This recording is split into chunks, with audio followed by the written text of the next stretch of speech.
તો આપણો આ પ્રોગ્રામ છે દીકરીના વિદાયનો. દીકરીની વિદાય એટલે લગ્ન પછી આપણે જે દીકરીની વિદાય કરીએ છીએ એ ટાઈમમાં એક બાપની ફિલિંગ એની દીકરી માટે શું હોય છે, એક માની ફિલિંગ્સ એની માટે શું હોય છે ને એની માએ એની દીકરીને સાસરામાં જવા માટે કેવી રીતે તૈયાર કરી છે એનું વર્ણન આવે છે. એક ભાઈની ફિલિંગ છે કે પોતાની બેનને ઈ જ્યારે સાસરા માટે વળાવે ત્યારે એનું કેવું ફિલિંગ હોય છે. તો આ બધી હમણાં એક બે દિવસમાં રેડી કર્યું છે બટુકભાઈના પ્રેરણાથી. આ બધું બટુકભાઈનો આદેશ હતો કે આવો કઈ પ્રોગ્રામ શરૂ કરો, એટલે આ પ્રોગ્રામ બનાવવામાં આવ્યો છે. ગુરુદેવની આજ્ઞા માનીને આ બધું કરી રહ્યો છું. તો સરસ મજાનો પ્રોગ્રામ શરૂ કરતા પહેલા બટુકભાઈ વચ્ચે નહીં બોલવાનું એમ કે છે, અને ભગવાનની આરાધના સાથે આપણે આ પ્રોગ્રામનું શરૂ કરીએ છીએ. જયકારો બોલાવજો. જેને જેને પોતાની દીકરી વળાવી એને જયકારો બોલવાનો છે, અને જે હવે પોતાની દીકરી સાસરે વળાવવાના છે એને પણ જયકારો બોલાવવાના છે. જેટલો જોરથી તમે બધા જ્યાં જોઈ રહ્યા છો એ અહીંયા બેઠેલા વ્યક્તિ જયકારો બોલાવશે એટલી એની દીકરી સુખી થશે સાસરામાં. એટલે સમજી વિચારીને કરજો. અને ફોન કર્યો કે નહીં વાસંતીબેન ને? એ હું દેખાવજો. આ રાજુભાઈ ને ભાઈ હા પાડો તમે, ને તો આમ જ ડિસ્ટર્બ કર્યા કરશે. હું દેખાવું કે નહીં? રાજુભાઈ અરે એમ હોય તો પેલા બોલો ને. હાલો હરી હરી. તો સૌથી પહેલા દેવાદિદેવ શ્રી આદિનાથ ભગવાનની જય હો. મુલુંડ મંડન શ્રી વાસુ પૂજ્ય સ્વામી ભગવાનની જય હો. મહાવીર સ્વામી ભગવાનની જય હો. મંગલમ ભગવાન વીરો મંગલમ ગૌતમ પ્રભુ મંગલમ સ્થૂલિભદ્રાદ્યા જૈનો ધર્મોસ્તુ મંગલમ જૈનો ધર્મોસ્તુ મંગલમ. હવે આપણે લગ્ન માટે દીકરીને દીકરો જોવાનું શરૂ કરીએ. લગ્નની બધી પ્રસંગો શરૂ થાય તો આપણે શરૂ કરીએ ત્યારથી લગ્ન પતે ત્યાં સુધી આપણી દીકરીનો પ્રસંગ નિર્વિઘ્ન પાર પડે એની માટે ગજાનનની સ્તુતિ બોલવામાં આવશે. ઓમ ગણગણપતે નમો નમઃ.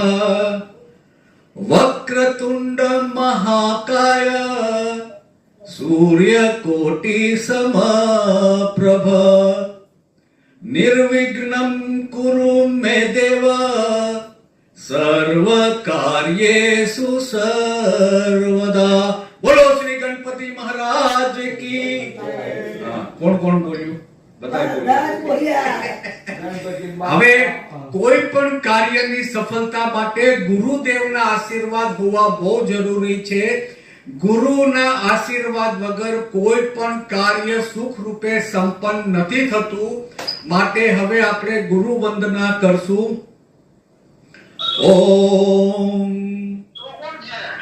ગુરુર બ્રહ્મા ગુરુર વિષ્ણુ ગુરુર્દેવો મહેશ્વરા ગુરુર સાક્ષાત પરબ્રહ્મ તસ્મે શ્રી ગુરુવે નમઃ. તસ્મે શ્રી ગુરુવે નમઃ. બોલો ગુરુદેવ કી જય હો. જય હો. જય હો.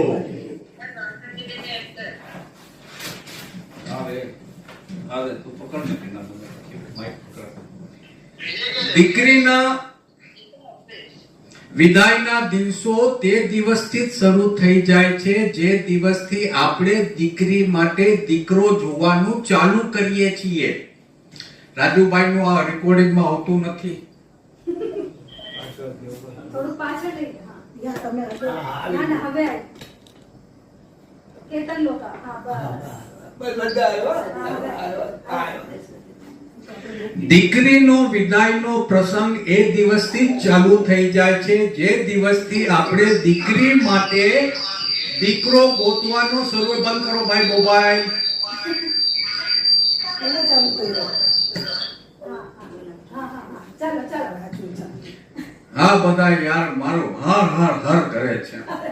દીકરીના વિદાયનો પ્રસંગ એ દિવસથી જ શરૂ થઈ જાય છે જે દિવસથી આપણે દીકરી માટે દીકરો ગોતવાનું શરૂ કરીએ છીએ. દીકરી માટે એમના મા બાપ સરસ મજાનો દીકરીને ગમે એવો રાજકુમાર તો ગોતે જ છે, પણ સાથે સારો પરિવાર પણ ગોતે છે. કેમ કે દીકરીના લગ્ન એક દીકરા સાથે થાય છે, એની સાથે સાથે બે પરિવારના પણ લગ્ન એકબીજા સાથે થતા હોય છે. અને ઝાડની જડ મજબૂત હશે તો ડાળીઓ સારી જ રહેશે, એ બાપડામાં કહેવાય છે. એટલે સારો પરિવાર હશે તો દીકરી પણ સારા સંસ્કાર વાળી આવશે અને દીકરો પણ સારા સંસ્કાર વાળી આવશે. સરસ મજાનું ઘર ગોત્યા પછી, સરસ મજાનો આપણી દીકરીને ગમે એવો રાજકુમાર ગોત્યા પછી પણ બાપના મનમાં હંમેશા એક ચિંતા રહે છે કે મારી દીકરી સાસરે જઈને કેવી રીતે રહેશે, એના સગા સંબંધીઓ કેવા હશે, એને ત્યાં ફાવશે કે નહીં ફાવે. કેમ કે એક બાપે પોતાની દીકરીને લાડકોડથી મોટી કરી છે, રાજકુમારની જેમ રાખી છે. બાપે એની દીકરીને, એ દીકરી માટે બાપે પોતાનું સર્વસ્વ અર્પણ કરી દીધું હોય છે. એટલે બાપના મનમાં આ ચિંતા રહે એ ખૂબ જ સ્વાભાવિક છે. અને આપણે આ જે પ્રસંગ છે ને એમાં સૌથી પહેલા બાપનું દીકરી માટે અને દીકરીનું બાપની માટે શું ફિલિંગ છે એનું વર્ણન કરશું. એની પછી આપણે દીકરીનું ઘડતરમાં માનું કેટલું મહત્વ હતું અને માની શું ફિલિંગ હતી એ આપણે ડિસ્કસ કરશું, એટલે વર્ણન કરશું. અને સાથે સાથે એક ભાઈ બહેનના પ્રેમ કેવા હોય છે અને ભાઈ એની બહેનને વળાવે ત્યારે એની ફિલિંગ કેવી હોય છે એ તમને અહીંયા હું વર્ણન કરું છું.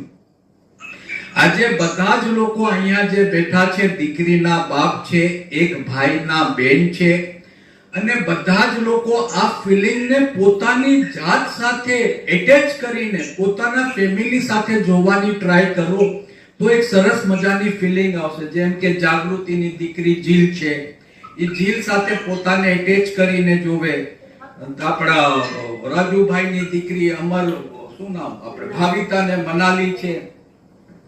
તો દીકરીના બાપને સારું મજાનું ઘર જોવા પછી, ગોત્યા પછી પણ હંમેશા દીકરીની ચિંતા રહે છે.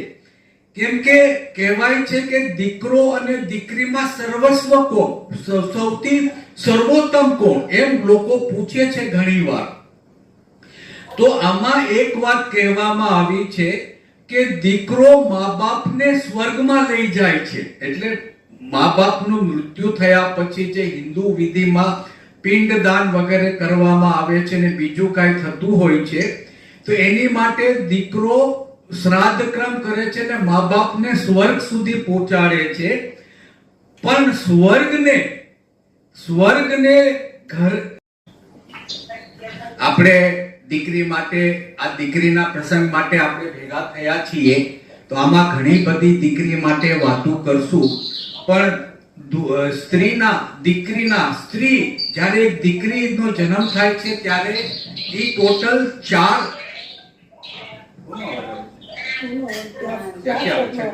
દીકરીના 4 નામો હોય છે. દીકરીનો જન્મ થાય છે ત્યારે દીકરી કહેવાય છે. દીકરીનો જન્મ થાય છે ત્યારે દીકરી કહેવાય છે.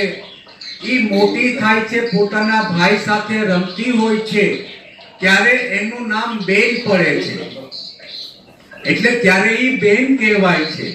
મોટી થયા પછી જ્યારે એ લગ્ન કરીને પોતાને સાસરે જાય છે ત્યારે એને પત્નીનું નામ દેવામાં આવે છે, અને એ જ પત્ની જ્યારે પુત્રને અથવા પુત્રીને જન્મ આપે છે ત્યારે એને માં કહેવામાં આવે છે.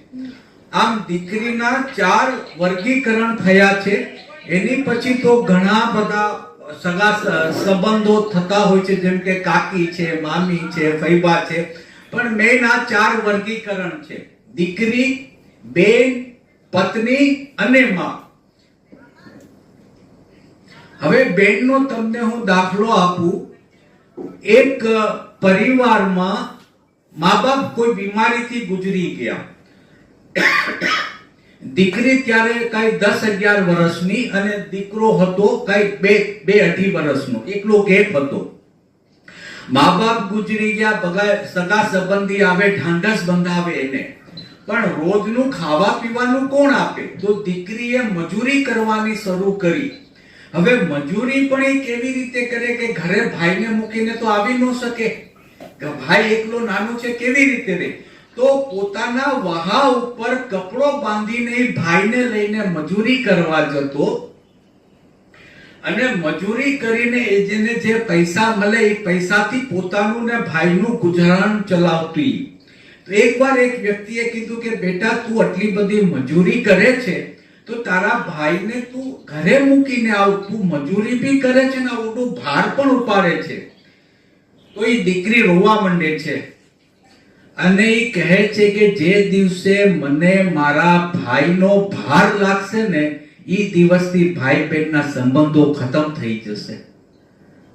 એ દિવસે ભાઈ બહેનના સંબંધો ખતમ થઈ જશે. આમાં એક વાત કહેવાની રહી ગઈ છે. આ શબ્દો જે હું અત્યારે તમારી સામે રજૂ કરી રહ્યો છું, આ શબ્દો તમારા આત્મા સુધી પહોંચે ને તો 100% તાલી પાડજો. અને આપણું આ પ્રોગ્રામ પત્યા પછી અને એ દરમિયાન કોઈની આંખ ભીની થશે ને તો મને એમ લાગશે કે મારી મહેનત સફળ થઈ છે. તો આ બેનનું મેં તમને દાખલો આપ્યો. બેને કીધું કે જે દિવસે મને મારા ભાઈનો ભાર લાગશે એ દિવસે ભાઈ બહેનનો સંબંધ ખતમ થઈ જશે. તો આવી રીતે દીકરીની મહિમા છે, જે આપણે દીકરીનું વર્ણન કરીએ છીએ ને એની વાત છે.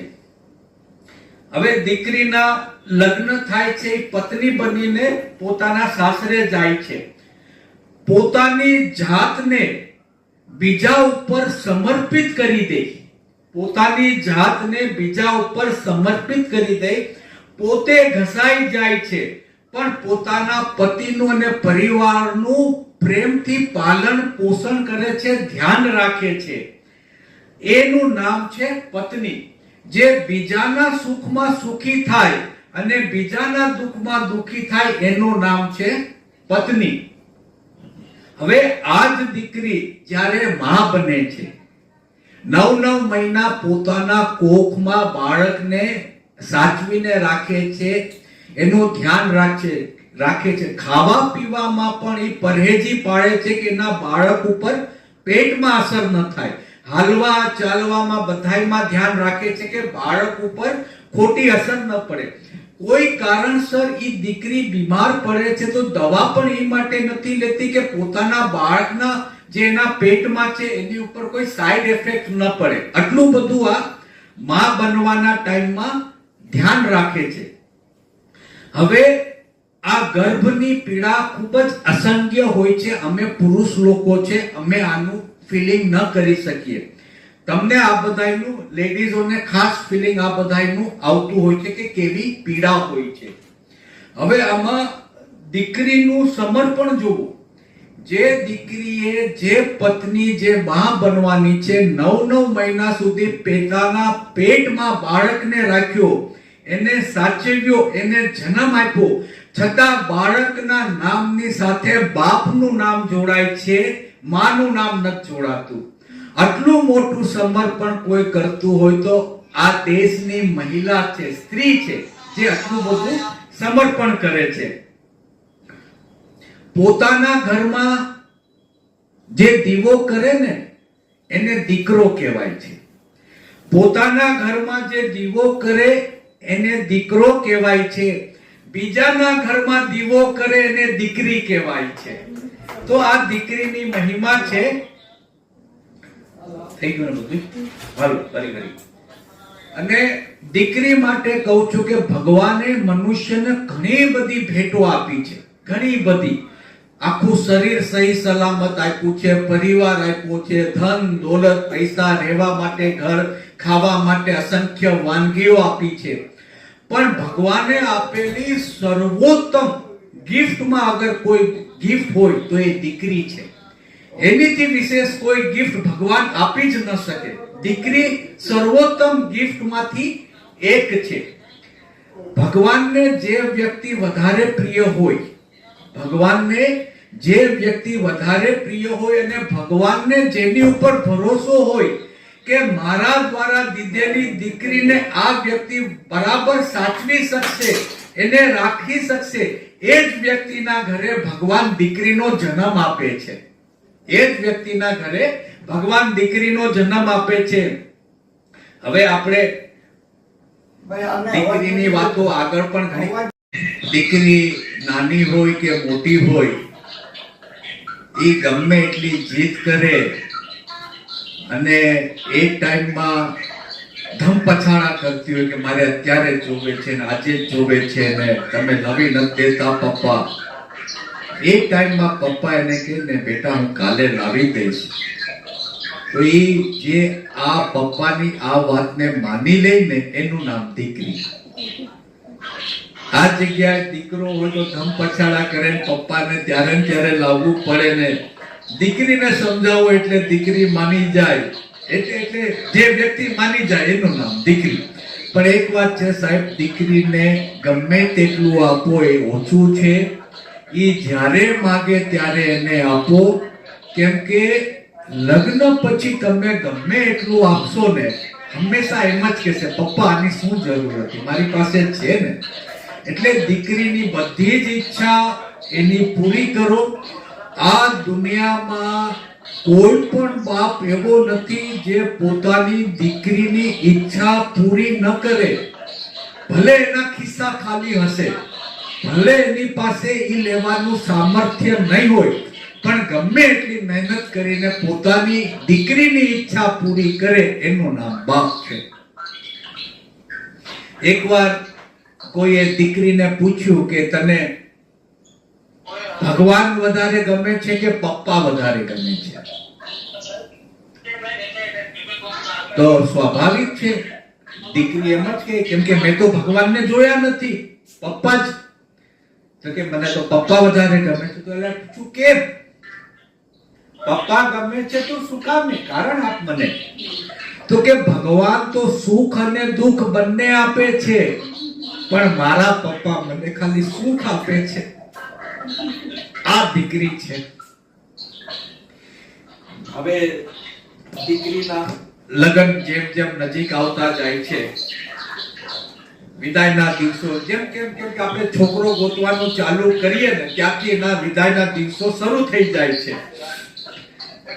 એ સમયમાં દીકરીને પોતાની નાનપણની વાતો યાદ આવે છે કે કેમ એના પપ્પા એની માટે રમકડા લાવતા હતા, કેમ એની સાથે રમતા હતા, એને રમાડતા હતા, ખોળામાં બેસાડતા, હિંચકો નાખતા. એના બાપને પણ પોતાની દીકરીનું નાનપણ યાદ આવે છે કે આ દીકરીને હું પેલું બાંધીને લઈ જતો. કેમ કે બહાર જાય ને ત્યારે હંમેશા તેડવાની જવાબદારી બાપની હોય, માની તેડવાની. માં એનું ધ્યાન રાખે ઘરમાં આખો દિવસ, ત્યારે બાપને એક પલ પણ એનું ટેન્શન ન હોય. પણ જેવો ઘરની બહાર પગ મૂકે એટલે એનો બાપ એને દીકરીને એક સેકન્ડ માટે અલગ ન થવા દે. જતી હોય તો હાથ પકડી લે, ક્યાં જાશો, રોડ ક્રોસિંગ હોય કે અજાણ્યા માણસો હોય, એનાથી બધાને બચાવીને બાપ જ્યારે દીકરીને લઈને જતો હોય એ બધી વાતો બાપને યાદ આવે છે કે દીકરીને કેવી રીતે છાતી આમ રાખીને આપણે લઈ જતા હતા. અને આવું પ્યાર કરવા વાળું, આવી લાગણી વાળું કોઈ પાત્ર દીકરીને મળ્યું હોય તો એના બાપ સિવાય કોઈ નથી. એનો બાપ એને જેટલો પ્રેમ કરશે એટલો આ દુનિયામાં એને કોઈ પ્રેમ નહીં કરે. એકવાર કોઈએ દીકરીને પૂછ્યું કે આ દુનિયામાં તારા બાપથી વધારે પ્રિય શું છે? તારા બાપથી વધારે પ્રિય શું છે? તો તમે શું જવાબ આપો રાજુભાઈ? તમે તમારી દીકરીને પૂછો તારા બાપથી વધારે પ્રિય, તેનો કોઈ બીજા વ્યક્તિએ પૂછ્યું, સમજો તમે ઈશાનીને જ પૂછ્યું કે તારા બાપથી વધારે પ્રિય કોણ છે, તો ઈશાનીનો શું જવાબ હોય? કોઈ નો હોય. તમારો શું જવાબ? બાપની ઉપર બાપ જ હોય. બાપની ઉપર. તમારો દીકરી આ જવાબ નથી આપતી. એ કે મને મારા બાપથી વધારે પ્રિય કોઈ હોય તો આ સાંજ છે, ઇવનિંગ. મને મારા બાપથી વધારે પ્રિય કોઈ હોય તો આ સાંજ છે.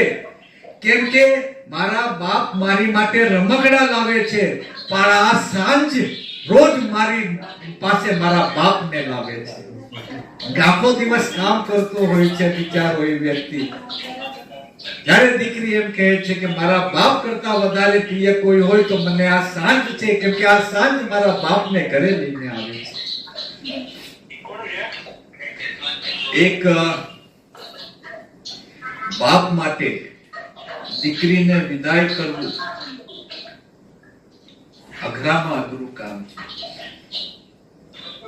દીકરીના વિદાયની વાત આવે ને, બાપની છાતી ફાટવા લાગે છે. દીકરીના સારા માટે, દીકરીના ઘરવાળા માટે એ બધી ચિંતા તો પછીની છે, પણ જેવો વિચાર આવે કે મારે આ દીકરીને વળાવવાની છે ત્યાંની છાતી ફાટવા લાગે છે. કેમ કે આ આપણને ભગવાને આપેલી અમાનત છે. દીકરી આપણને ભગવાને આપેલી અમાનત છે, જે મોટી થાય ત્યાં સુધી એને સાચવવાની છે, તૈયાર કરવાની છે. પછી ઈ અમાનત જે ઘરની હતી ઈ ઘરમાં આપણે સોંપવાની હોય છે. આ રીતિ અને રિવાજ છે. આપણા ઘરે પણ કોઈની દીકરી અને કોઈની બેન આવી છે ને કોઈના ઘરે આપણી દીકરી અને આપણી બેન ગઈ છે ને જશે પણ. એટલે જે વ્યક્તિ 100 રૂપિયા પણ કોઈને આપતો નથી, જે વ્યક્તિ કોઈને ઉધાર આપે તો એ જેને ઉધાર આપતો હોય છે એની આખી બેલેન્સ શીટ ચેક કરે કે આ પૈસા મારા પાછા આવશે કે નહીં. જે વ્યક્તિ 50 રૂપિયા કોઈને આપતો હોય તો 10 વાર આમ જોવે ડબલ તો નથી થઈ ગઈ. અને એ જ વ્યક્તિ ઈ દીકરીને 20 25 વર્ષ સુધી મોટી કરી તૈયાર કરીને જ્યારે બીજાના ઘરે સોંપવા માંગતો હોય તો એ વ્યક્તિની હાલત કેવી થતી હશે? તમે વિચાર કરી જુઓ. જે આપણો જીવનો ટુકડો હોય છે આપણે એને કોઈને સોંપી દઈએ છીએ. ઈ વ્યક્તિને હજી તો આપણે 6 મહિનાથી ઓળખતા થયા છે. જે વ્યક્તિને આપણે 6 મહિનાથી ઓળખતા થયા છે ઈ વ્યક્તિને આપણે દીકરી સોંપી દઈએ છીએ. પણ આ દુનિયાની રીત છે. કહેવાય છે કે દીકરીનો પ્રેમ સર્વસ્વ છે. અને આ ટાઈમમાં જ્યારે એક બાપ દીકરીનું કન્યાદાન કરે છે તો બાપ એટલે એક ત્યાગનું પ્રતીક છે. બાપ એટલે ત્યાગનું પ્રતીક છે. જે દીકરીને લાડકોડથી મોટી કરી, રાજકુમારીજીની જેમ મોટી કરી, હથેલીમાં રાખીને મોટી કરી, ઈ દીકરી જે બાપના શરીરનું હરતું ફરતું હૃદય છે. આ દીકરી મારી જતી હોય તો મારું હૃદય ન્યા જ હોય. મારી દીકરી બરાબર જાય છે કે નહીં, બરાબર આવે છે કે નહીં, કોઈ એની સાથે બદમાશી તો નથી કરતું. હું અહીંયા છું પણ મારું હૃદય મારી દીકરી સાથે હોય છે. એટલે જ કહેવાય છે કે બાપના શરીરનું હરતું ફરતું હૃદય એટલે દીકરી છે. કહેવાય છે કે દીકરી બાપની માટે વાલનો દરિયો છે. દીકરી વાલનો દરિયો છે. દીકરી બાપના આંખનું રતન છે. દીકરી બાપના આંખના રતન છે. અને દીકરી બાપના કાળજાનો ટુકડો છે અને દીકરી અને બાપની પ્રેમની જે મહિમા છે ને એને એક વ્યક્તિએ બહુ સરસ રીતે વર્ણન કર્યું છે.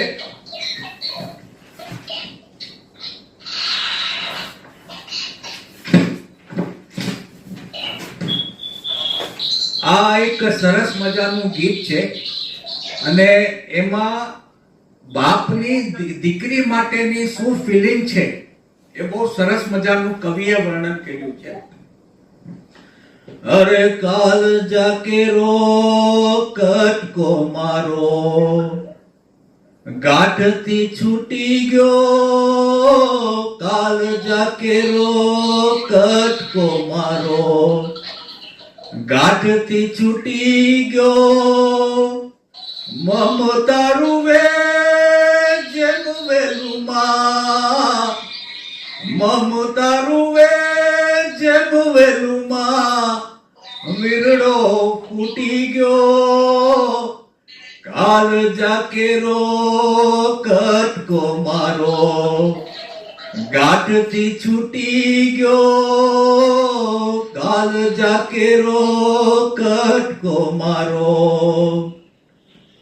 આપણી દીકરી આખો દિવસ ઘરમાં આમ તેમ દોડતી હોય. આપે આજે સમજો આપણો ઉદિયત છે કે માનવીર છે કે જીલ જે નાના હતા ત્યારે ખૂણા ખૂણામાં આપણે કોર્નર ટેબલમાં પેલા લગાવ્યા કે વાગે નહીં આપણા બાળકોને. શું કામ ન વાગે? કેમ કે એવી રીતે દોડાદોડી કરતા હોય છે આખા ઘરમાં. એને પકડવા જાવ તો છટકીને ભાગી જાય એ લોકો. એટલે આમાં કવિ એમ કહે છે કે છબતો નહીં જે ધરતી ઉપર, છબતો નહીં જે ધરતી ઉપર, પગ ત્યાંથી જી ગયો, છબતો નહીં જે ધરતી ઉપર, પગ ત્યાંથી જી ગયો. પગથી જી ગયો એટલે જ્યારે દીકરીની વિદાય થતી હોય છે ત્યારે એનો એક એક ડગલો આગળ વધવો હોય ને બહુ ભારે પડે છે. એનો પગ ત્યાં થીજી જાય છે. કોનો પગ થીજી જાય છે? જે આખા ઘરમાં કૂદકા મારતી હતી એ દીકરીનો પગ થીજી જાય છે.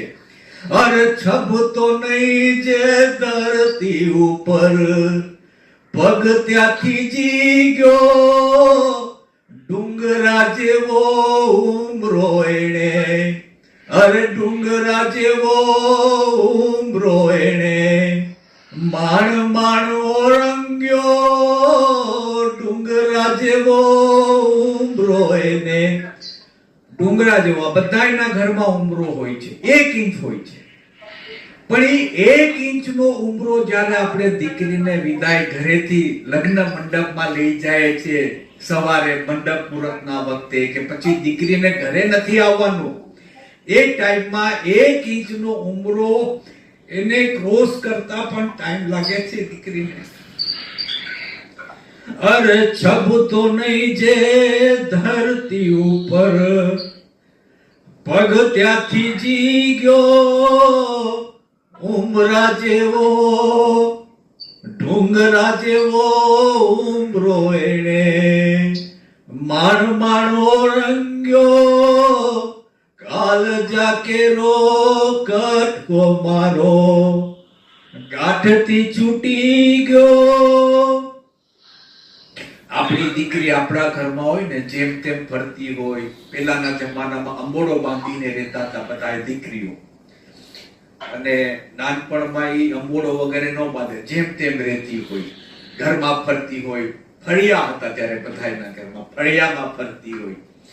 પણ જેવી લગન જેવડી થાય, મોટી થાય તો વ્યવસ્થિત, કેમ કે કોણ ક્યારે આવી જશે એ ખબર નથી હોતી, તો અંબોડો છૂટા વાળ નો રાખે, અંબોડો બાંધીને રાખે. ત્યારે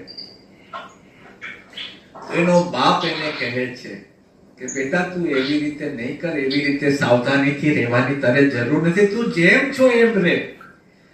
એનો બાપ એને કહે છે અરે બાંધતી નહીં અંબોડલો બેની, બાંધતી નહીં અંબોડલો બેની, ભલે ને છૂટી ગયો, બાંધતી નહીં અંબોડલો બેની, ભલે ને છૂટી ગયો.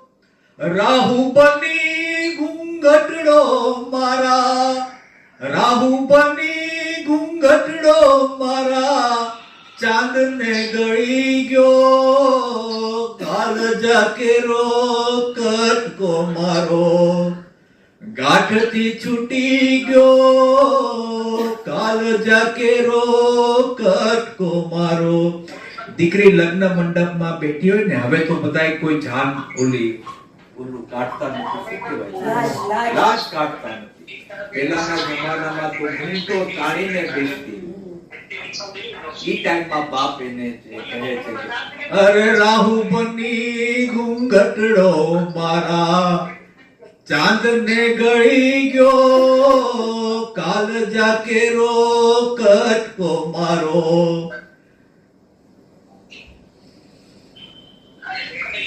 આપણી દીકરી પેલાના ટાઈમમાં ગામમાં રહેતી, હવે તો બધા ફ્લેટમાં રહે છે એટલે ઝાડ પાન તો હોય નહીં, પણ પેલા ગામમાં ઝાડ પાન ઘણા હોતા, ત્યાં રમતા, હિચકે રમતા, બધું કરતા. તો જ્યારે દીકરીની વિદાય થતી હોય છે ને, ઘરમાંથી ગાડામાં ઝાપા સુધી જાન જતી હોય છે, ત્યારે આજુબાજુના ઝાડ વગેરે હોય છે. હવે કલ્પના જુઓ, ઝાડ પાસેથી બોલાવે છે કે દીકરી જાય છે, ત્યારે ઝાડ પાનને પણ કેવું લાગે છે કે જે દીકરી આયા મારી સાથે રમતી હતી, ઈ દીકરીની આજે વિદાય થઈ રહી છે. એની માટે કહે છે, અરે આંબલી પીપલી ઝાડ બોલાવે, આંબલી પીપલી ઝાડ બોલાવે, બેનબા એકવાર હામું જો, આંબલી પીપલી ડાળ બોલાવે, બેની બા એકવાર હામું જો, ધુબકા દેતી જે ધરામાં, ધુબકા દેતી જે ધરામાઈ, આરોણ હર્યો કાળજા કેરો કટકો મારો, ગાંઠથી છૂટી ગયો. જે ઝાડ પાન પાસે ધુબકાર મારી મારીને રમતી હતી, એનો હવે સમય પતી ગયો, કેમ કે દીકરીની વિદાય થઈ ગઈ. દીકરીની વિદાય પછી આપણામાં અહીંયા ગાડીમાં બેસાડે, ગાડી જતી હોય અને ગાડી ટર્નિંગમાં આવે એટલે બધાય લોકો, કેમ કે ગાડી દેખાવાની બંધ થઈ જાય છે એટલે બધાય લોકો પાછા માંડવામાં આવી જાય છે. ત્યારે એ ટાઈમમાં ગામમાં ઝાપા સુધી મૂકવા જતા દીકરીને, અને જેમ આ ઢોળા આગળ પાછળ રસ્તા હોય, જેમ ગાડી દેખાવાની બંધ થાય એમ બધાય લોકો પાછા આવે. તો એની માટે કહે છે કે પાછો જ્યારે ઈ માણસ માંડવડા, એનો બાપ માંડવા સુધી આવે છે, તો એની વ્યથા કેવી છે, એનું દુઃખ કેવું છે એ કહે છે. ડગલે ડગલે માર્ગ એનો, ડગલે ડગલે માર્ગ એનો, 100 ગામનો થયો, ડગલે ડગલે માર્ગ એનો, 100 ગામનો થયો, ધારથી હેઠી ઉતરી બેની, ધાર એટલે ટર્નિંગ, ધારથી હોઠી ઉતરી બેની, મારો સૂરજ ડૂબી ગયો કાળજા કેરો કટકો મારો. બાપાનો સૂરજ ડૂબી જાય છે જ્યારે એને દીકરી દેખાવાની બંધ થઈ જાય છે. હવે આ જે પણ વ્યક્તિએ આ લખ્યું છે એની પોતાની ફિલિંગ કેવી હશે વિચાર કરો. છેલ્લે દીકરીના વિદાય પછી બાપ સુનમુન બેઠો હોય છે, જાનૈયા જે જાનમાં આવ્યા હોય અથવા મહેમાનો આવ્યા હોય બધાય જતા હોય છે. બાપ એકલો ગુમસુમ બેઠો હોય છે અને કહે છે, અરે લૂંટાઈ ગયો મારો લાડ ખજાનો, લૂંટાઈ ગયો મારો લાડ ખજાનો, આજ હું જોતો રહ્યો, લૂંટાઈ ગયો મારો લાડ ખજાનો, આજ હું જોતો રહ્યો, લાડ ખજાનો કેમ લૂંટાઈ ગયો? કેમ કે દીકરી જેટલો પ્રેમ પોતાના બાપને કરે છે, આ દુનિયામાં દીકરીથી વિશેષ કોઈ પણ વ્યક્તિ બાપને એવો પ્રેમ નહીં કરે જેટલી દીકરી કરે છે. આ નિયમ છે. દીકરીને સાસરામાં પણ જ્યારે ખબર પડશે કે મારા બાપ સાથે આમ થયું કે તેમ થયું, એનો જીવ ઊંચો નીચો થઈ જશે. આજ દીકરી બનીને બાપ સાથે કાલાવેલી કરે છે ને આજ દીકરી માં બનીને બાપને વઢે પણ છે. પપ્પા તમારે આમ નથી કરવાનું, પપ્પા તમારે અહીંયા નથી જવાનું. આ બાપ જ્યારે આખો દિવસ કામ કરીને ઘરે આવતો હોય તો બાપની માટે સૌથી પહેલા પાણીનો ગ્લાસ લાવનાર કોઈ વ્યક્તિ હોય તો એની દીકરી હોય છે. બીજા બધા તો પાણી આપવું એમ પૂછે ત્યાં સુધીમાં દીકરી પાણીનો ગ્લાસ લઈ આવી હોય છે. અને એ ટાઈમમાં બાપને પાણીની તરસ લાગી હોય કે ન લાગી હોય, એ પાણીનો ગ્લાસ પી લે છે. કેમ કે એને ખબર છે કે આ દીકરી સાસરે વહી જશે, પછી મને પાણીનો ગ્લાસ કોણ આપશે?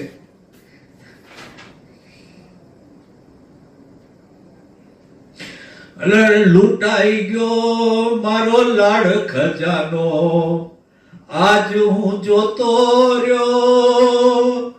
જાન ગઈ મારી જાન લઈને, જાન ગઈ જાણે જીવ ગયો. હવે સુનો માંડવડો, કાલ જાકે રો કટકો મારો. ગાંઠથી છૂટી ગયો કાલ જાકે રો. એને જીદ કરી કે મારે શિવજી સાથે જ લગ્ન કરવા છે. એના બાપે એને બહુ સમજાવી કે બેટા તું રાજકુમારીની જેમ મોટી થઈ છું અહીંયા, શિવ તો એક ફક્કડ છે, ત્યાં તું કેમ રહીશ? કેમ? કે નહીં પપ્પા મારે લગ્ન કરવા છે તો એની સાથે જ કરવા છે. દીકરીની જીદની સામે આજ સુધીનો એવો કોઈ બાપ નથી જે ઝૂક્યો નથી. આ દુનિયામાં એવો કોઈ બાપ નથી જે દીકરીની જીદની સામે ઝૂક્યો નથી. એની વાત માની લે છે. શિવ એની બારાત લઈને આવે છે. ઓલા ચર્મમાં અડધું શરીર ખુલ્લું, ઓલા આગળ ભૂત પિશાચ જેવા નાચતા નાચતા આવે છે.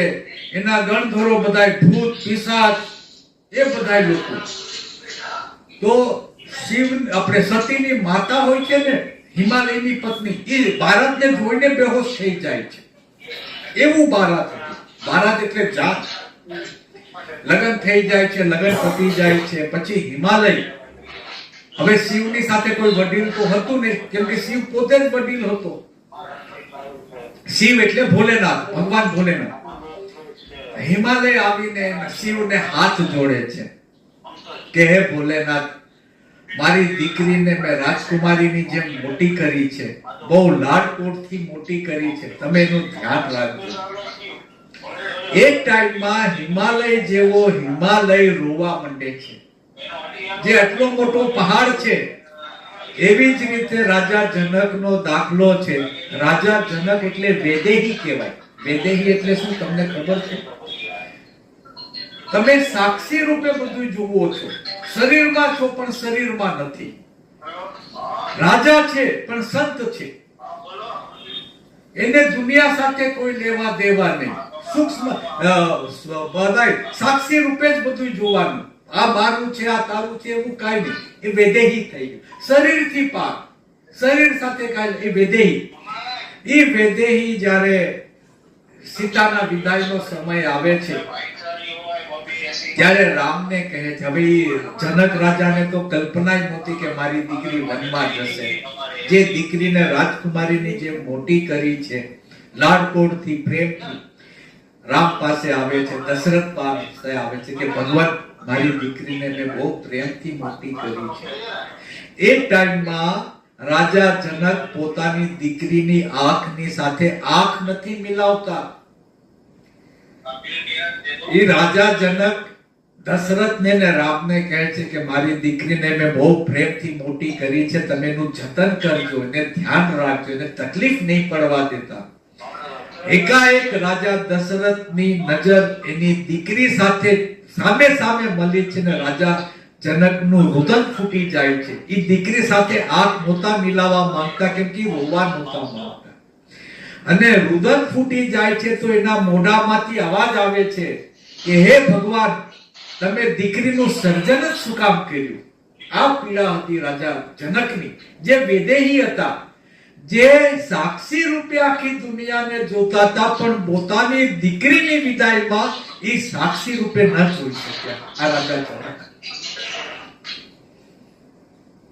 દીકરી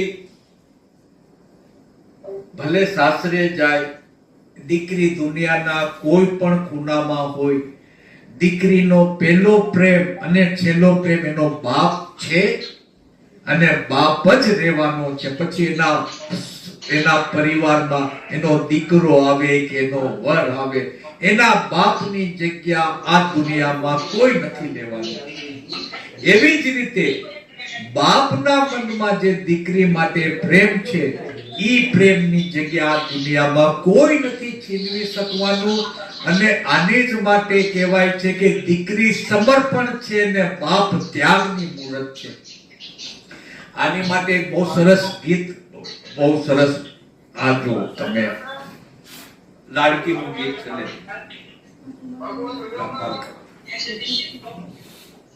બહુ સરસ ગીત છે. આમાં લાડકી ગીત છે. આમાં પણ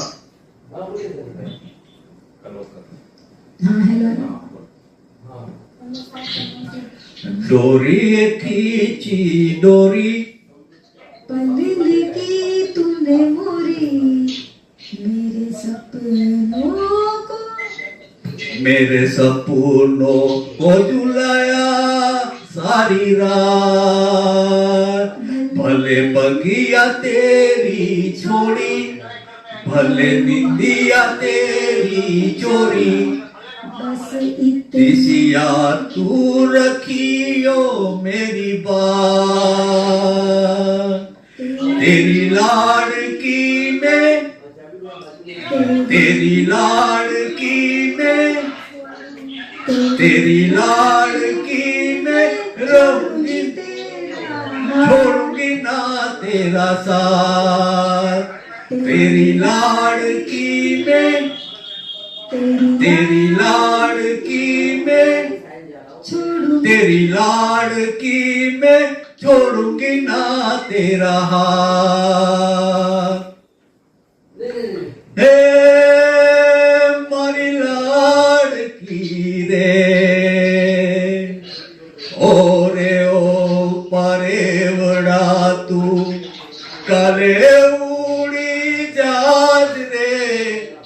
ओरे ओरे परेवड़ा तू काले उड़ी जाज रे. मारी हाटू रही जाने आज निराश, मारी हाटू रही जाने आज निराश. આમાં એનો બાપ એની દીકરીને કહે છે કે બેટા આજની રાત રહી જા, આજની રાત રહી જા, કાલે ઉડી જજે. પારે ઉડા એટલે દીકરી, કાલે ઉડી જજે. ઓરે ઓ પરેવડા તું કાલે ઉડી જાજ રે. મારી હાટું રહી જાને આજ નિરાત. એલિયામલી ને પીપલી રે, ઓલિયામલી ને પીપલી રે, જોશે તારી વાત રે. બેડા મલી કરશું અમે ફરિયાદ.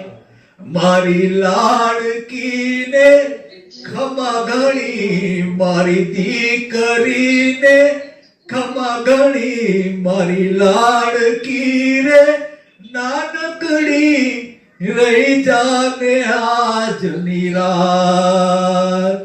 મારી લાડકીને ખમા ઘણી, મારી દીકરીને ખમા ઘણી. એ મીઠુડી તને જોશું તારી વાત. એટલે બાપનો પ્રેમ દીકરી માટે ને દીકરીનો પ્રેમ બાપની માટે બહુ ગજબનો હોય છે. અને બાપ અને દીકરીની જો વાર્તા કરવા બેસું ને તો દિવસોના દિવસો ને વર્ષોના વર્ષો વયા જશે. હવે દીકરીની જિંદગીમાં માનું મહત્વ બાપથી ઓછું નથી હોતું, કેમ કે ઈ દીકરી માના પેટથી જ આ ધરતી ઉપર આવી છે.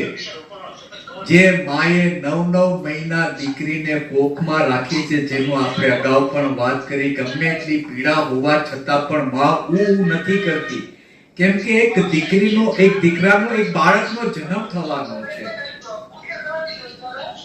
એ માં અસંખ્ય પીડા કરીને પણ બાળકને જન્મ આપે છે, છતાં પણ બાળક પાછળ પોતાનું નામ નથી લગાવતી. એનીથી મોટું ત્યાગ શું હોઈ શકે? આપણે સાહેબ 2-5 લાખ રૂપિયાનો 2-5 હજારનું નામ આપીએ, આંગી માટે નામ લખાવીએ, 5000 માં દેરાસરમાં તોય નીચે નામ લખાવીએ છીએ કે ફલાણાના 9 દિવસના આંગીના પૈસા. જે માએ 9 મહિના સુધી બાળકને પેટમાં રાખી, છતાં પણ એ કોઈ દિવસ એમ નથી કહેતી કે તમારું જ નામ શું કામે, મારું શું કામે નહીં. આ સ્ત્રીનો ત્યાગ છે, જેની તુલના કોઈ ન કરી શકે. આ દુનિયામાં એના બાળકો એની સાથે હોય કે દુનિયાના કોઈ પણ ખૂણામાં હોય, લગ્ન પહેલા કે લગ્ન પછી, એની માની પહેલી પ્રાર્થના ભગવાનને કોઈ હોય તો એના બાળકોના સુખ સમૃદ્ધિ માટે જ હોય છે. એનું નામ માં છે. જે પોતાની માટે પ્રાર્થના નથી કરતી, પોતાના બાળકો માટે પ્રાર્થના કરે છે, એનું નામ માં છે. માનો નિસ્વાર્થ પ્રેમ આ દુનિયામાં કોઈ જગ્યાએ નથી. મારા બાળકો માટે સ્વાર્થ હશે, બીજા માટે સ્વાર્થ હશે, પણ એક માનો પોતાના બાળકો માટે કોઈ દિવસ સ્વાર્થ નથી હોતો. એ નિસ્વાર્થ પ્રેમ હોય છે. માએ એક દાખલો આપું તમને, માની મહિમા કેવી છે. એક બાપ વગરનો દીકરો, બાપ નાનપણમાં ગુજરી ગયો, માએ મહેનત મજૂરી કરીને બાળકને મોટો કર્યો. અને આ બેની દુનિયા એટલે માં અને દીકરો, બીજું કોઈ નહીં. મહેનત મજૂરી કરીને દીકરાને ભણાવ્યો, ગણાવ્યો, કાબિલ બનાવ્યો, દુનિયામાં રહેવા લાયક બનાવ્યો. લગ્ન જેવડો થયો તો સરસ મજાના ઘરમાંથી સરસ મજાની દીકરાને ગમે એવી દીકરી સાથે લગ્ન કર્યા. હવે માએ વિચાર્યું કે ચલો મારી જવાબદારી પૂરી થઈ ગઈ ને મારા દીકરાનું ઘર બસી ગયું.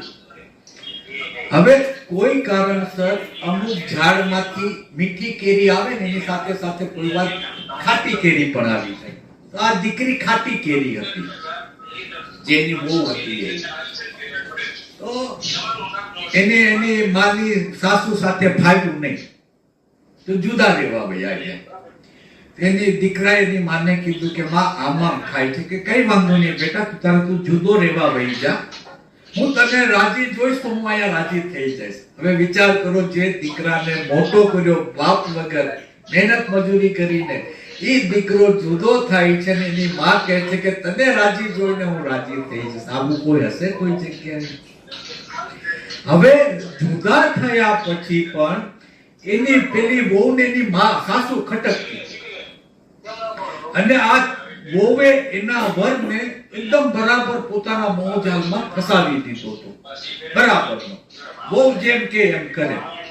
થોડા દિવસ પછી કીધું કે ભાઈ, જો તારે મારી સાથે રહેવું હોય તો તારે તારી માને મારી નાખવી પડશે.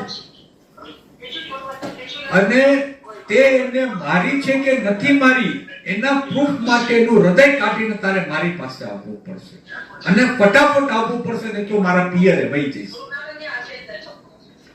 હવે દીકરો એનામાં પૂરી તરફ ફસાયેલો હતો. દીકરો જાય છે, એની માને મારી નાખે છે અને કાળજું કાઢી દે છે. કાળજું કાઢીને એને એમ હતું કે હું મોડો પડીશ તો એની વહુ એના પિયરે વહી જશે, તો દોડતો પોતાની વાઈફ પાસે જાય છે, તો એક જગ્યાએ ઠોકર લાગે છે ને પડી જાય છે. એટલામાં કાળજામાંથી અવાજ આવે છે, ખમ્મા મારા વીરને, દીકરા વાગ્યું તો નથી ને? આ માં છે. આને આપણે જેની માં સાથેના સુવાળા સંબંધો રહ્યા છે એને ખબર હશે કે માનો પ્રેમ કેવો હોય છે.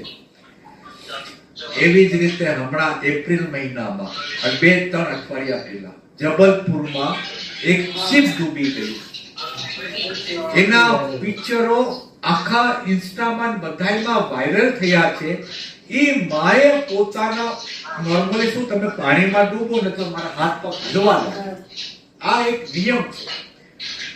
એની જગ્યાએ એ માએ પોતાના દીકરાને બાથમાં રાખ્યો અને મા દીકરાની ડેડ બોડી જ્યારે મળી ત્યારે એ બંને બાથમાં એકબીજા સાથે. આને કહેવાય માં છે, જે પોતાના જીવને બચાવવાની જગ્યાએ પોતાના બાળકને જુદો ન થવા દેતી અને પાણીમાં ડૂબેલી છે એ ભાઈ. હવે આવા દાખલા આપણા હિન્દુસ્તાનની સ્ત્રીઓમાં જ મળે, વિદેશમાં ન મળે. આપણું સંસ્કૃતિ, આપણું ધર્મ આપણને આટલા સાચા માર્ગે લઈ જાય છે રાજુભાઈ, જેની આપણને કલ્પના નથી. આપણે એટલા બધા પાપોથી દૂર થઈએ જેનું તમે વિચાર કરવા બેસો તમારું મગજ ફરી જાય કે આપણે કેટલા બધા સારા કર્મો કરીએ છીએ. ખોટા કર્મો થતા જ હશે એવું નથી કે નથી થતા, પણ આપણું ધર્મ, આપણા સંસ્કારો આપણને ઘણા કુમાર્ગોથી બચાવે છે. આમાં મા માટે કહેવાય છે જે સ્ત્રી પોતાનું બધું જ સુખ ત્યાગ કરીને માત્ર સંતાનો માટે જીવતી હોય છે, જે સ્ત્રી પોતાનું બધું જ સુખ ત્યાગ કરીને માત્ર સંતાનો માટે જીવતી છે, એ સ્ત્રીનું નામ છે માં. એ સ્ત્રીનું નામ છે માં. આજે આ લોકો બહાર ગામ જાય, છોકરા વિકલાવ તો વારે ઘડીએ ફોન કરે છે, બેટા ખાધું કે નહીં? ઓલી 15-20 વર્ષની છોકરી, એને ભૂખ લાગે તો ખાવાની જ છે. એ કઈ ભૂખી નથી રહેવાની કે મારી માનો ફોન આવશે એટલે હું જમવા બેસીશ. પણ માનો જીવ છે, ગમે એટલા સુખદ પ્રસંગમાં હોય તરત સાઈડમાં જઈને ફોન કરશે, ખાધું કે નહીં બેટા? એને બી ખબર છે કે એની દીકરીએ કે દીકરાએ ખાઈ જ લીધું હશે, પણ માનો જીવ છે. આને કહેવાય માં. અડધો પેટ પોતાનો પૂરીને પોતાના સંતાનોનો આખો પેટ ભરે, એનું નામ માં છે. આખી રાત જાગીને પોતાના સંતાનોને સુવડાવે, એનું નામ માં છે. આ માનું વર્ણન કરવા જશું ને તો બાપ કરતા પણ વધારે દિવસો લાગી જશે. પણ કહેવાય છે કે દીકરીની કોઈ બેસ્ટ ફ્રેન્ડ હોય ને એ માં હોય છે. દીકરી બહારથી આવે ને દીકરીનું મોઢું જોઈને જ માં બધું સમજી જાય કે આજે આનો દિવસ કેવો રહ્યો હતો. અને દીકરી ન પણ બોલે તો માં ઉકેરીને પૂછે, એટલે ધીરે પછી બોલવાનું શરૂ કરે, આમ થયું તેમ થયું. અમુક ચીજો એ બાપ સાથે શેર ન કરી શકે, પણ બધી જ ચીજો એની માં સાથે શેર કરી શકે. એનું નામ દીકરી છે અને એનું નામ માં છે, જે પોતાની દીકરીની વ્યથા સાંભળ્યા વગર જાણી લે, એનું નામ માં છે. તો દીકરી માની બેસ્ટ ફ્રેન્ડ હોય છે. આજે કોઈની દીકરી છે, કોઈની બેન થશે, કોઈની પત્ની થશે, પછી માં થશે. તો ને આ જે દીકરી છે ને, આજે તમે આમના ઘરે પરણ્યા, આજે તમારું વ્યવહારથી તમારા પિયરનું નામ ઊંચું થાય છે અને તમારા આમના ઘરના વ્યવહારથી તમારા સાસરામાં તમારું નામ ઊંચું થાય છે. તો આ એક જ વ્યક્તિ છે જે બંને ઘરનું નામ ઉજળું કરે, એનું નામ દીકરી, એનું નામ પત્ની અને એનું નામ માં છે.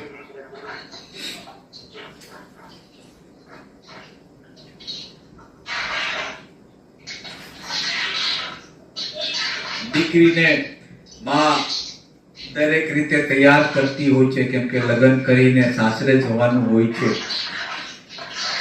આ માં જ્યારે દીકરી હતી કોઈના ઘરની, ઈ પરણીને જ્યારે બીજાના ઘરે આવે છે તો પોતાના અનુભવ બધા જ પોતાની દીકરીને આપવા માંગે છે, જેથી દીકરીને હોઈ શકે તમને કઈ તકલીફ પડી હોય, હોઈ શકે ન પણ પડી હોય, તો તમે બંને ચીજના અનુભવ તમારી દીકરી સાથે કરશો, જેથી જે તકલીફો તમને પડી ઈ એને ન પડે. જે એક બાપ પોતાના દીકરાને પોતાના અનુભવ શેર કરીને કહે છે કે બેટા આમાં મેં ભૂલ કરેલી, તું આવી ભૂલ નહીં કરતો, એવી રીતે માં એના દીકરીને સમજાવે છે. તો નાનું પણ આપણે લાંબુ કરશું તો મહિનાના મહિના લાગશે, કેમ કે માની મહિમા ન્યારી છે, એનું કોઈ વર્ણન પૂરું જ નથી થતું. તો હવે કેતનભાઈને કહીશ મોબાઈલ બંધ કરી દો 2 મિનિટ માટે, ઓલું વિડિયો રેકોર્ડિંગ, ને પછી ચાલુ કરો. એટલે પછી ભાઈઓની વાત કરીએ, પરિવારમાં ભાઈઓનું શું મહત્વ હોય છે. એક ઘરમાં દીકરી દીકરાનો બેનો જન્મ હોય છે. દીકરી જેમ જેમ મોટી થાય છે, પેલા તો માને ઓળખે, પછી ભાઈને, બાપને, બધાને ઓળખે. ભાઈ એની ઉંમરનો હોય છે, નજીકની ઉંમરનો, એટલે એની સાથે રમતી રમતી મોટી થાય છે. હવે તમારામાં તો બહુ ફરક હતો તમારા ભાઈ સાથે, એટલે તમે તો તમારા બેન સાથે રહેવા હશો. બાકી આ બધા તો ભાઈ બેન સાથે રહેવા છે. એટલે નાનો ભાઈ હોય કે મોટો ભાઈ હોય, હંમેશા બેન માટે પ્રોટેક્ટિવ હોય છે. ક્યાં જાય છે, ક્યારે આવે છે, કેમ ગઈ હતી, શું કામે ગઈ હતી, દાદાની જેમ ઉભો રહી છે. કેમ કે એને દાદાગીરી કરવી મતલબ નથી, એ એની બેન માટે પ્રોટેક્ટિવ છે કે આ કઈ ઊંડે ન વહી જાય, એટલે પૂછતો હોય છે. અને બેનમાં પણ પોતાના ભાઈ માટે આટલો બધો પ્રેમ હોય છે, અને પોતાના બાપ માટે.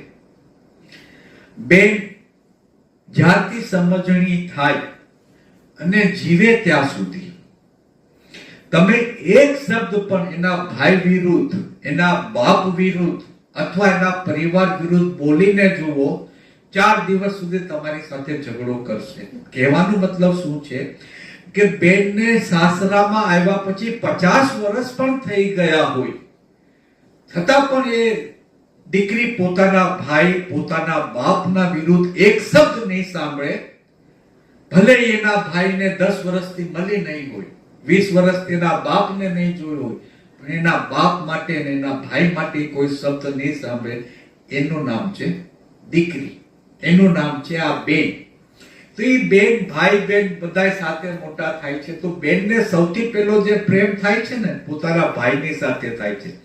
બીજા પુરુષ સાથે, બીજા પુરુષમાં એનો ભાઈ આવી જાય છે. એ જ બેન ભાઈને રાખડી બાંધતી હોય છે, ને સમજણી થાય છે ને ત્યારે ભાઈને ખોબે ખોબા ભરીને આશીર્વાદ આપતી હોય છે. પોતાના વીરા માટે સુખ સમૃદ્ધિની કોઈ કામના કરતી હોય ને કે એ બેન હોય છે. પોતાના ભાઈ માટે, એના ભાઈના પરિવારમાં બેનને માન આપે છે, નથી આપતા, એને બોલાવે છે, નથી બોલાવતા, એ કોઈ દિવસ કમ્પ્લેન નહીં કરે. એનો વર અથવા સાસરિયા એને કઈ વાત પણ કરશે ને, કોઈ ડિફેન્ડ કરશે પોતાના ભાઈને, પોતાના બાપને, પોતાના પિયરિયાને. ઈ એમ નહીં કે મારો ભાઈ મને નથી બોલાવતો. એનું નામ છે દીકરી, એનું નામ છે બેન. તો દીકરીના, બેનના લગ્ન થવાના હોય છે ત્યારે ભાઈની પણ એ ઈચ્છા હોય છે કે મારી બેનને હું બધું જ સુખ આપું, કરિયાવર ભરી ભરીને આપું. કેમ કે લગ્ન પછી તો મારી બેન ક્યારે આવશે ક્યારે નહીં મને નથી ખબર.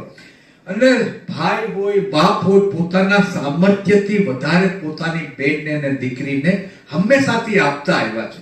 માણસે કરજ લઈ લઈને દીકરીનું કરિયાવર કર્યું છે આ દુનિયામાં, અને આખી જિંદગી કર્જ ચૂકવવામાં ગઈ છે એ વ્યક્તિઓની.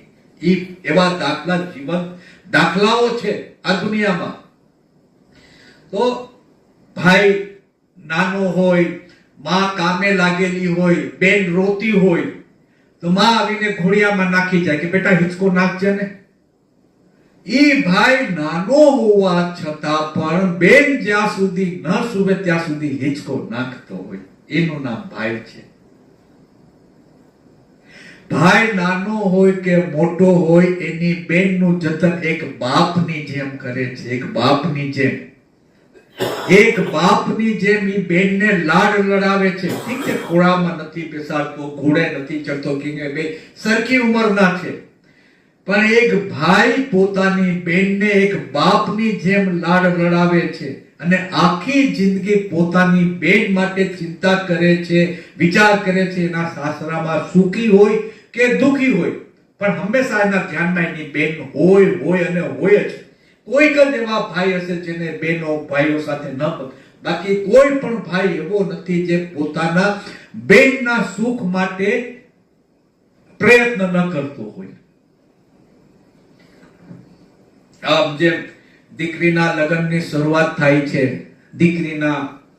દીકરો ગોતવાની શરૂઆત થાય છે, વિદાયના દિવસો ગણાવા લાગે છે, એ ટાઈમમાં બેનને પણ યાદ આવે છે કે ભાઈ એમની સાથે કેવી રીતે રમતી હતી. ભાઈને પણ યાદ આવે છે કે બેનની સાથે કેવી રીતે રમતો હતો. અને આજે મોટા થયા છે અને હવે બેનને સાસરે જવાનો સમય આવી ગયો છે.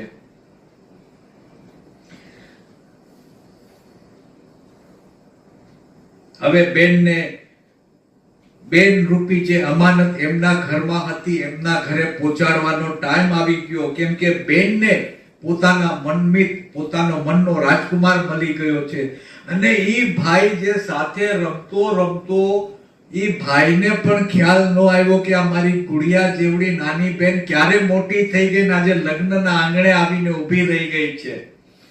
તો એની માટે ભાઈ એક સરસ મજાનું ગીત ગાય છે પોતાના બેનની માટે. લ્યો પીનાજી,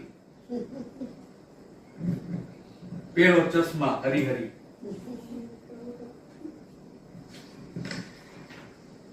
કોણ હલાવે લીંબડી ને કોણ ઝુલાવે પીપળી, ભાઈની બેની લાડકી ને ભૈલો ઝુલાવે ડાળકી. અરે કોણ હલાવે લીમડી ને કોણ ઝુલાવે પીપલી, ભાઈની બેની લાડકી ને ભૈલો ઝુલાવે ડાલકી. હે લીંબડીની આજ ડાળ ઝુલાવે, લીંબોડી ઝોલા ખાય. લીંબડીની આજ ડાળ ઝુલાવે, લીંબોડી ઝોલા ખાય. હિચકો નાનો બેનનો એવો આમ ઝૂલણિયો જાય. લીંબડી હેઠે બેની બા હિચકે હિચે. લીંબડી હેઠે બેની બા હિચકે હિચે.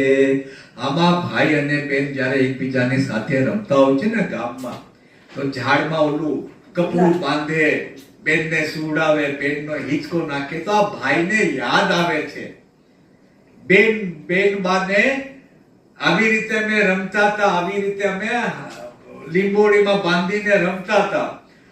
હે લીંબોડીની આજ ડાલ ઝુલાવે, લીંબોડી ઝોલા ખાય.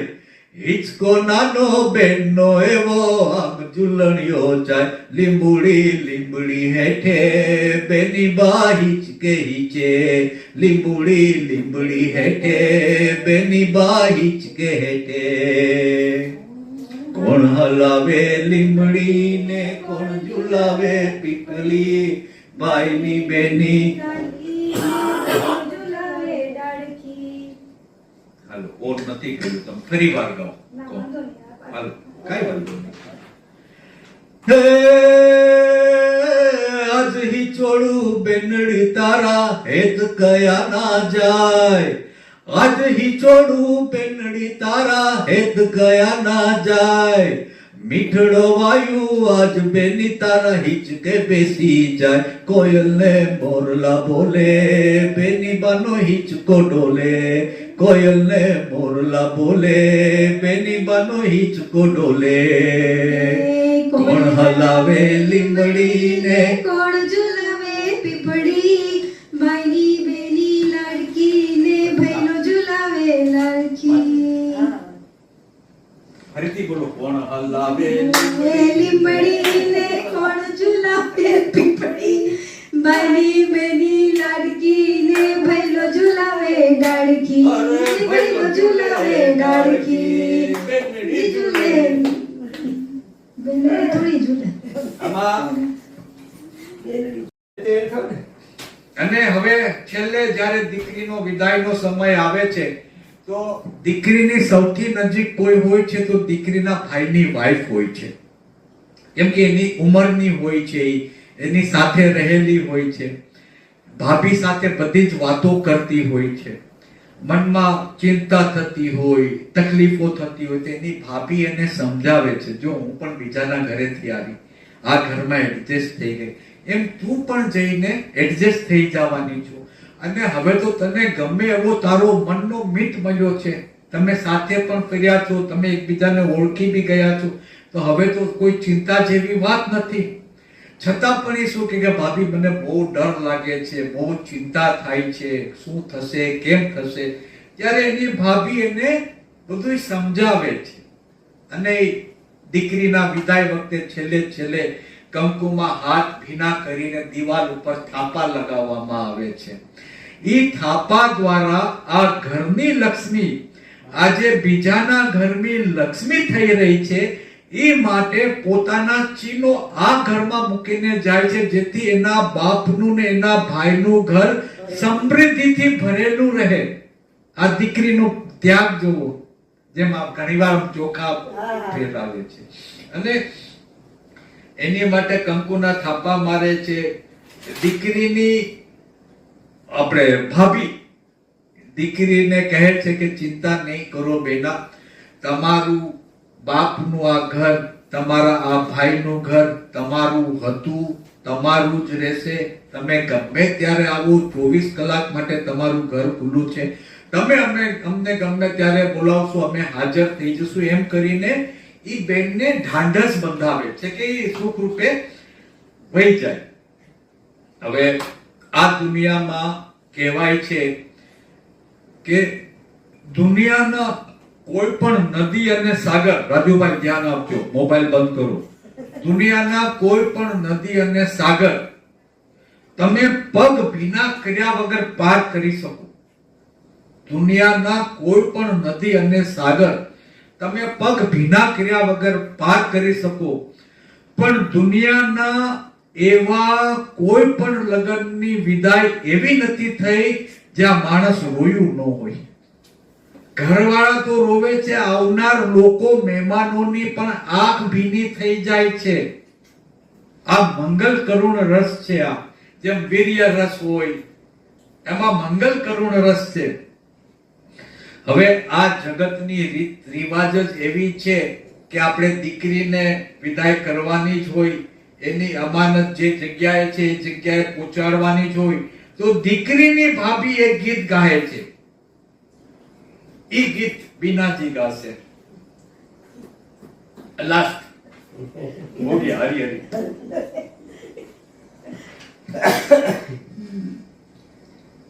બેના રે સાસરીએ જાતા જોજો પાપડ ના ભીંજાય, દીકરી તો પારકી થાપણ કહેવાય.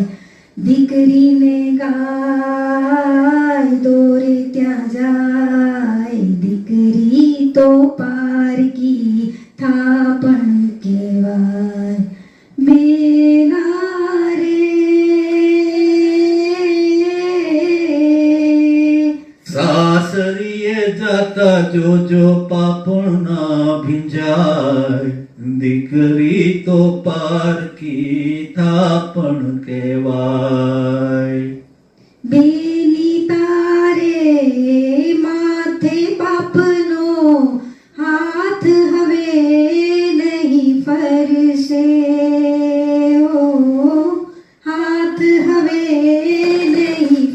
રડશે. રમતી તી તું જે ઘરમાં એ ભીતે ભીતો રડશે. ઓ ભીતે ભીતો રડશે. બેના રે વિદાયની આવસમી ભેળા રોકી ના રોકાય. દીકરી તો પારકી થાપણ કહેવાય. દીકરી તો પારકી થાપણ કહેવાય. આમાં જેમ કે છે ને, બેની તારે માથે બાપનો હાથ હવે નહીં ફરશે. બેનીના માથે બાપનો હાથ તો ફરવાનો જ છે. લગ્ન પછી પણ દીકરી જ્યારે આવશે ત્યારે બાપ એના પાસે બેસાડશે, વાત કરશે, સુખ દુઃખ પૂછશે, માથે એકવાર નહીં 100 વાર હાથ ફેરવશે. પણ કુંવારાપણામાં જ્યારે બાપ એના માથે હાથ ફેરવે અને લગ્ન પછી જ્યારે બાપ હાથ ફેરવે, એ બેમાં જમીન આસમાનનો ફરક છે. કેમ કે દીકરીના મનમાં બાપની સાથે સાથે બીજા ઘણા બધાની જવાબદારી આવી ગઈ હોય છે. અને દીકરીના બાપનો હાથ ગમે ત્યારે ફરે માથા ઉપર, એ દીકરી માટે અમૃત તુલ્ય જ છે. પણ કુંવારામાં ફરે અને લગ્ન પછી ફરે, એ બેમાં જમીન આસમાનનો ફરક હોય છે. ક્યાં પહોંચી? તારા પતિનો પડછાયો થઈ રહેજે સદાય સાથે. ઓ રહેજે સદાય સાથે. સોહામણી કંકુ સે થામા કંકણ શોભે હાથે. ઓ કંકણ શોભે હાથે. બેના રે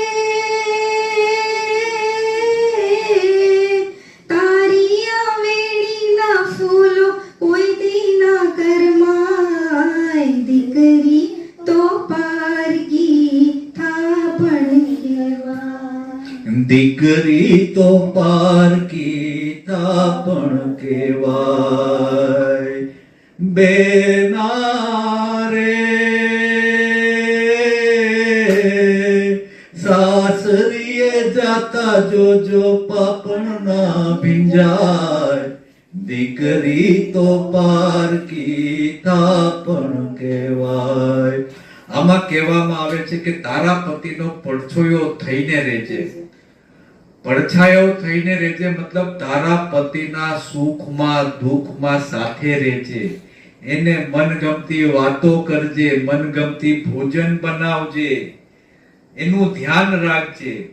અને જેટલો પ્રેમ તું અહીંયા તારા મા બાપને કરે છે, એટલો જ પ્રેમ તારા સાસુ સસરાને કરજે. હવે એ જ તારા મા બાપ છે. આ એમ કહેવા માંગે છે. પતિની સાથે આખું પરિવાર આવી જાય છે. હવે આજના દિવસમાં તો લગ્નને મહિનો નથી થયો તો કે આ તો મને નહીં ફાવે, જુદું ઘર લઈ લો. ફેમિલી કોન્સેપ્ટ જ ખલાસ થઈ ગયો છે. એમાં હું ફરીવાર કહું છું, આપણા બાળકોનો વાંક નથી, આપણે એનામાં સંસ્કાર જ નથી નાખ્યા, એ આપણો વાંક છે. આમ જુઓ તો આસુ સૌનું પાણી જેવું પાણી. સુખનું છે કે દુઃખનું એ તો કોઈ શક્યું ના જાણી. હો કોઈ શક્યું ના જાણી. બેના રે સાસરીએ જાતા જોજો આપણા ભીંજાય. દીકરી તો પારકી થાપણ કહેવાય. દીકરીને ગાય દોરે ત્યાં જાય. દીકરી તો પારકી થાપણ કહેવાય. तो इस तरह से अपने हरि हरि किया आप लोग 2 घंटे बैठे मेरे साथ में और मुझे सहन किया, उसके लिए बहुत बहुत धन्यवाद। जानने मिला। एंड इसके बाद का ये तो रिहर्सल था, अभी 2-3 दिन में मैंने बंद कर दो दादा, हो गया। 2-3 दिन में सब रेडी किया मैंने। આમાં લગ્નમાં આપણે મીંઢોળ બાંધીએ છીએ। મીંઢોળમાં શું હોય છે, પેલા મીંઢોળ સોપારીના સાઈઝનો આવતો અને એને બાંધતા। હવે મીંઢોળ શું થઈ ગયું છે, ડિઝાઇનર થઈ ગયા છે। અલગ અલગ 3-4 ડિઝાઇનના લઈને આવે અને બાંધે ને પછી તરત જ એની માથે રૂમાલ બાંધી દે। તો પછી હાડા તમે મીંઢોળ જ શું કામ બાંધો છો અને ડિઝાઇનર શું કામ લાવો છો?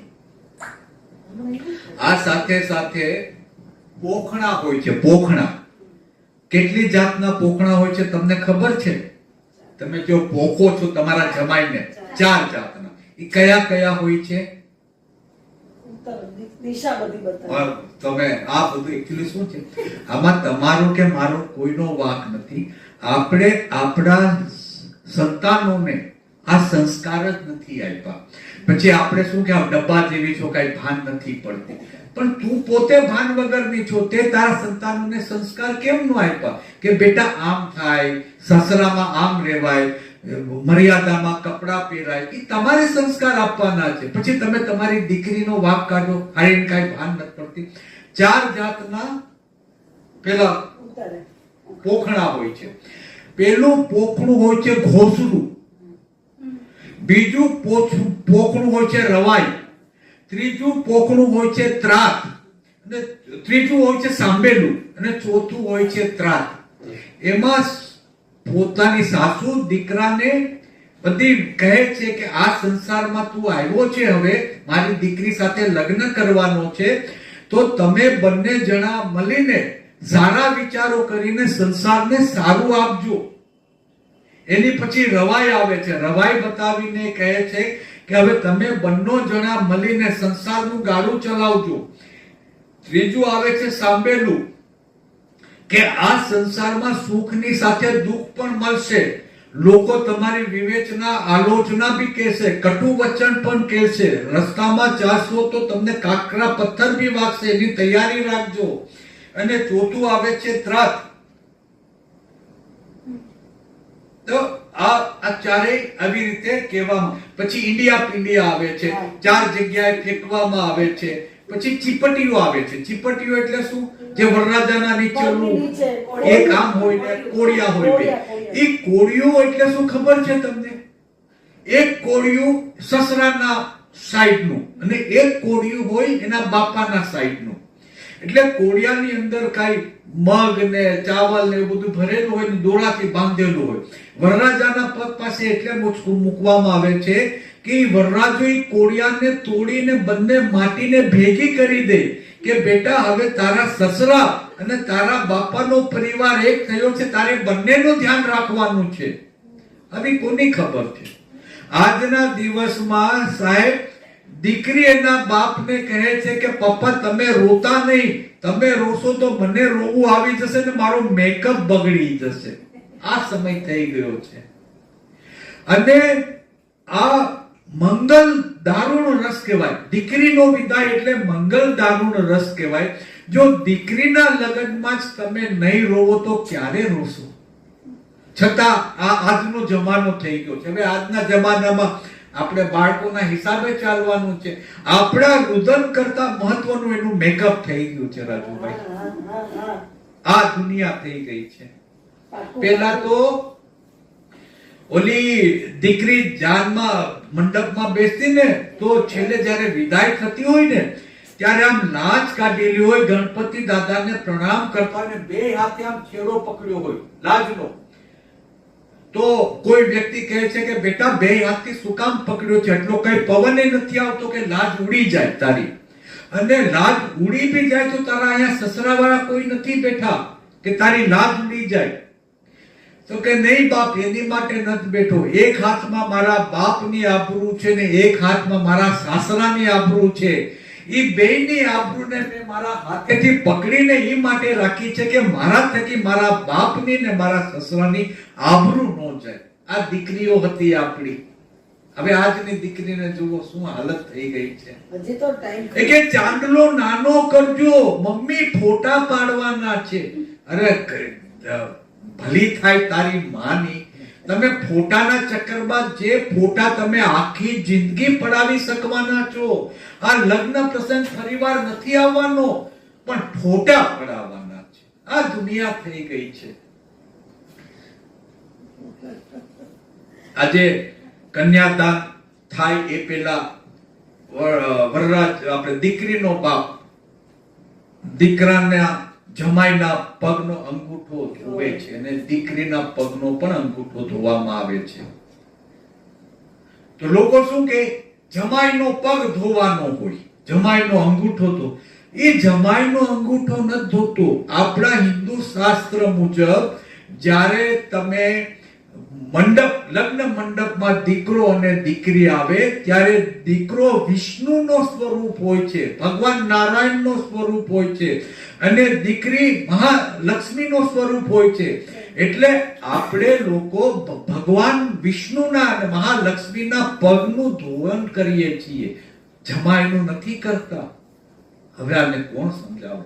એ લોકો ગર્વ કરે કે મારા દીકરાનો પગ ધોવા આવશે. અરે ભાઈ, તમને કઈ ભાન જ નથી. આજે 4 ફેરા ફરવામાં આવે છે આપણામાં. ધર્મ, અર્થ, કામ અને મોક્ષ. ધર્મ એટલે દીકરો આગળ હોય છે, અર્થ એટલે દીકરો આગળ હોય છે, કામ એટલે દીકરો આગળ હોય છે, મોક્ષ એટલે દીકરી આગળ હોય છે. ઈ દીકરી કહે છે કે ધર્મમાં તમે આગળ વધો, હું તમારી સાથે છું. અર્થમાં તમે બિઝનેસ વેપાર કરો, કમાણી કરો, તમે જે લક્ષ્મી લાવશો એની હું મારા ઘરનું સંચાલન કરીશ, સારી રીતે કરીશ અને લક્ષ્મી બચાવવાની ટ્રાય કરીશ. કામમાં એ કહે છે કે તમે આગળ વધો, તમારા વંશને વધારવાની જવાબદારી મારી છે, તમારા વંશને વધારીશ અને હું પ્રેમથી એને ઉછેરીશ ને મોટા કરીશ. આ ત્રણેયમાં દીકરી વરરાજાને કહે છે કે તમે આગળ વધો. હવે ચોથો ફેરો હોય છે મોક્ષનો. મોક્ષ એટલે શું તમને ખબર છે? મૃત્યુ. શું? મૃત્યુ પહેલા અમને આવે. મોત પહેલા મરણ. મરણ. મરણમાં હું પહેલા જઈશ. તમારા નામની ચૂંટણી ઓઢીને હું મરણ પામીશ અને હું ત્યાં તમારી જગ્યા કરીશ ને મારી પાછળ તમે આવજો. હવે દીકરીનો ત્યાગ જુઓ. આ દીકરીઓ આપણી બધી, એનો ત્યાગ જુઓ તમે. મારે છૂટવી લેવું એવી ભાવના નથી, મારે તમારો પૈસો લઈ લેવો એ નહીં. મરણમાં હું પહેલા જઈશ. આનું નામ દીકરી, આનું નામ સ્ત્રી, આનું નામ માતા. આપણા ઘરમાં જે આ ઉંબરો હોય છે ને, એમાં 4 દેવીઓ હોય છે. ખબર છે તમને? એમાં 4. આપણે કોઈથી ઉંબરામાં પગ મૂકીને નથી જતા, આપણે ઉંબરો ઓળંગીએ છીએ. કેમ? કોઈ દિવસ પગ નથી મૂકતા. એમાં 4 દેવીઓ હોય છે. એક આપણી દીકરી હોય છે, એક આપણી બેન હોય છે, એક આપણી પત્ની હોય છે અને એક આપણી માં હોય છે. આ 4 દેવીઓને તમે ઉંબરાની અંદર રાજી રાખશો ને, આ 4 દેવીઓને તમે ઉંબરાની અંદર રાજી રાખશો ને, તો તમારે ડુંગરા ઉપર જે દેવી વિરાજમાન છે ને ત્યાં જવાની જરૂર નહીં પડે. ઘરની દેવીઓને તો રાજી રાખો દાદા. આજે સમજણ આવી, આજથી રાજી રાખો. કાલે સમજણ આવશે, કાલથી રાજી રાખો. રાજી રાખો. એટલે આ બધું આ લગ્નની વિધિઓ તમે જુઓ, આ બધાયમાં આ બધું વિધિઓ બી કેવા જશો તો ટાઈમ લાગશે. સપ્તપદી 8 સોપારી હોય, સપ્તપદી, અને એમાં 7 વચન દીકરી આપે છે અને 7 વચન દીકરો પણ આપે છે. 7 વચન દીકરી આપે છે, 7 વચન દીકરો પણ આપે છે. અને ઈ બંને જણા એકબીજાને વચન આપે છે જે બંનેના અનુરૂપ હોય કે આપણે જિંદગી કેવી રીતે સાથે જીવશું. હવે શું કરે છે? દીકરીનો પગ સોપારી. સોપારી એટલે પ્રોમિસ. તમે એને અડીને પ્રોમિસ કરી રહ્યા છો. હવે સોપારી સુધી તમારો પગ ન પહોંચે, ઓલો અણવર હોય ને સોપારી લઈને દીકરીના પગે લગાવી દે. હવે આ કઈ જાતનો તમે ધંધો કરો છો? તમે આખી લગ્નની વિધિના બહાર વગાડી દો છો સાહેબ. આવી રીતે લગ્ન થતા હશે. વિદાય વખતે કે મારો મેકઅપ ખરાબ થઈ જશે, મીંડોળ બાંધો તો આવી રીતે કંસાર બનાવવામાં આવે. કંસારનો મતલબ એમ છે કે આજથી આપણું સંસાર રૂપી નિર્વાહ શરૂ થાય છે. આપણે બંને એકબીજાને જમાડીને જમશું, એ નિયમ છે. ત્યાં આમ મોઢા સુધી લઈ જાય ને પાછું ફેરવી દો. કંસાર બનાવો શું કામે તમે લોકો? માથું ગૂંથવાનું, સાસરાના પક્ષની 5 વડીલ બહેનો આવે છે જેને અનુભવ હોય છે જિંદગીનો.